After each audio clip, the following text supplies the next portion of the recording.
What's up, everyone? Today is February 28th, 2019, and today is the last day of February, and it's celebration of Black History Month.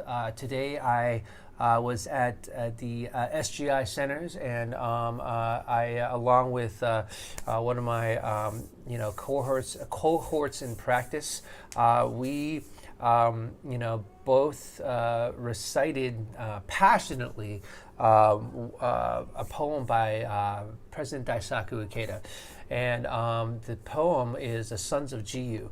And, she called me like a few days ago to do this. And, this poem is long. I mean, we only did an excerpt, right?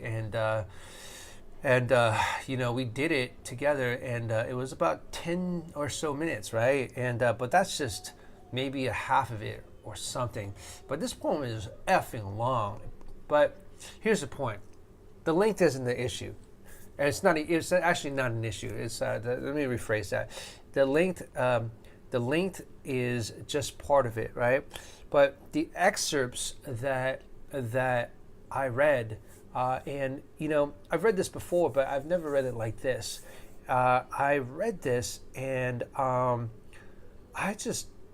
man, the words are so powerful. So let me give you a little backstory just for context. So President Ikeda, back in 1993, when the riots happened with Rodney King and all that, there was a bunch of chaos going on in Los Angeles. So President Ikeda had written this poem of equal rights, right? And standing up and changing ourselves so that we can create harmony in Los Angeles. And it's such a beautiful poem.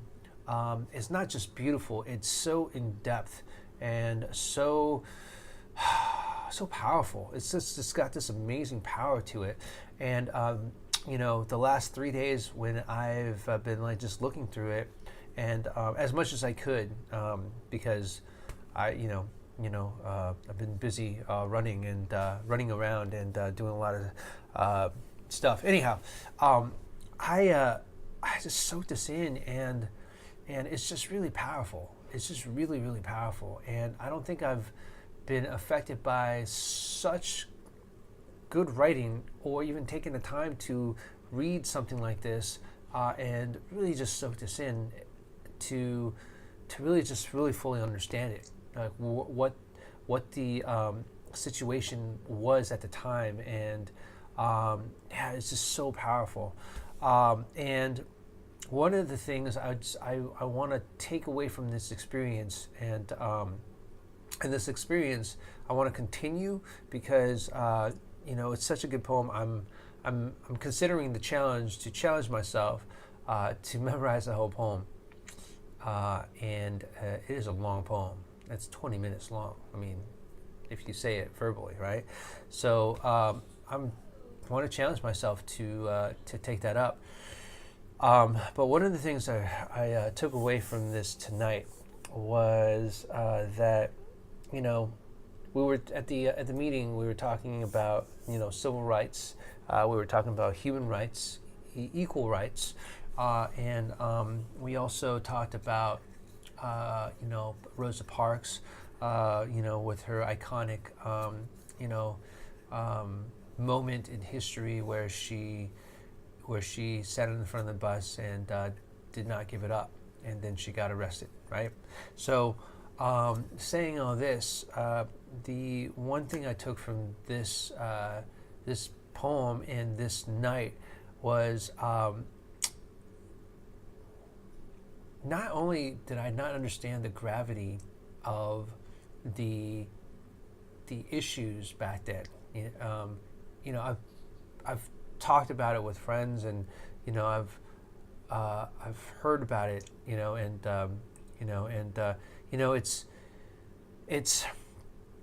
it's talked about a lot, So anyway, I've basically dialogued a lot with friends about this, but I don't think I've ever gone to this level of really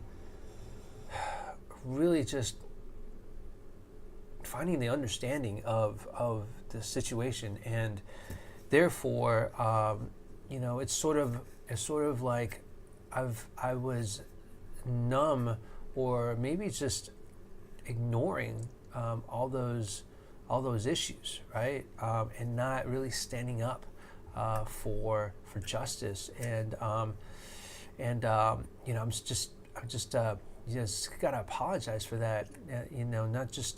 Not just to you all, but just to myself, because it's just to ignore issues in life is really not the way to go.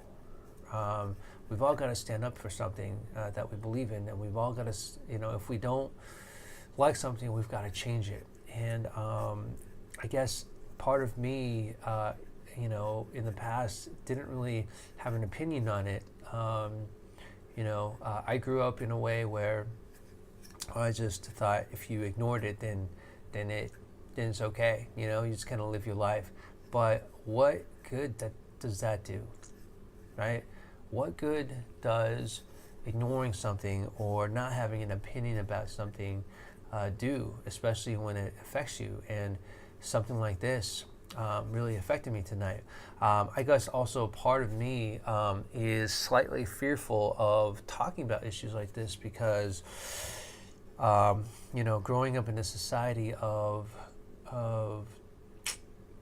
I guess being raised and not learning to not just talk about these things in my life or express myself, but not really having an opinion and not being able to,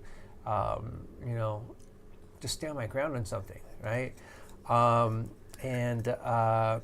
Which made me, you can live your life that way, and I've gotten pretty far with living my life like that, and just to kind of like stay above the fray and find the best ways to deal with it. But there are times where that's not enough. It's like things are happening. Things are sometimes chaotic, and there's a lot of problems. But if you don't stand up and say something about it, how do you change the world? How did all those things happen? And it really just comes down to me. And so this is my public confession, really. My public confession of yes, there's a part of me that might have been chicken shit. I'll be honest with you, to express myself and to really just stand up for rights, because it's not really, I don't feel like it's ever been part of my nature. But the more and more I look into my life and I look into myself, I realize that I've got to stand up. I've got to stand up to fight what's right. I mean, I can not like what you're doing, and you can not like what I'm doing, but I can respect you still, right? That is probably one of the most important takeaways of tonight is I don't have to like what you're doing, and vice versa. But let's respect each other. Let's respect each other and really find that common ground so that we can work things out. Whether we yell it, we're arguing, we're yelling, or whatever it is, let's find that common ground. And I think I got that mixed up years ago, or growing up, is that I personally thought if I didn't like you, I don't respect you, and that was a little too hard for me to do. So I just kind of ignored the situation, swept it under the carpet, right? That's really not the way to live. I mean, especially if I want to change my life and improve my life and improve myself and expand my life and, grow in the business of film and music and, become, a leader of society, right? We have to stand up. I have to stand up. So anyways, I'm going to leave you with that, and Thanks for listening again. Let's win together, and I'll talk to you tomorrow. Tomorrow's the first day of March. I'm so excited about March. All right, here we go. Bam. See you later.